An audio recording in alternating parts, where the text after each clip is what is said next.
ઓમ ગણેશ હર હર મહાદેવ. આ વખતે આ ઉત્પત્તિ એકાદશી ક્યારે છે? તો એના પહેલાં એ કહી દઉં કે વિદેશોમાં ઘણી જગ્યાએ ઉત્પત્તિ એકાદશી જે છે એ અલગ અલગ દિવસોમાં છે. તો તમે જે દેશમાં હોય ત્યાંનું પંચાંગ લઈ અને પછી જ તમે એકાદશીનું વ્રત કરજો, જેથી કરીને અજાણતાથી કોઈ આપણાથી દોષ ના થાય. હવે આ વખતે આપણા દેશમાં જે એકાદશી છે એ વ્રત જે છે એ 15 તારીખે જ કરવાનું રહેશે. છતાં પણ જેને જે રીતે આચરણ કરવું હોય એ પોતાના માર્ગદર્શન કોઈનું લઈ અને પોતાના નીતિ નિયમ પ્રમાણે કરે તો વધુ સારું. પણ આપણે વ્રત કરવાની જો વાત કરીએ ને તો 15 તારીખે રહેશે. હવે આ એકાદશી ઉત્પત્તિ છે એનો આરંભ ક્યારે થાય છે? તો 15 તારીખે સવારે 12:50 શરૂ થશે અને 16 તારીખે સવારે 2:37 આ એકાદશી પૂર્ણ થશે.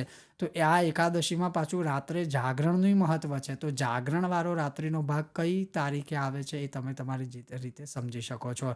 તો કહેવાનો અર્થ છે કે આ એકાદશી આ વખતે 15 તારીખે રહેશે. એટલે 16 તારીખે પારણા કરવાનો સમય જે છે એ 16 તારીખે બપોરે 1:10 લઈ અને 3:18 વચ્ચે પારણા ખોલવાના રહેશે. ઓમ ગણેશ હર હર મહાદેવ.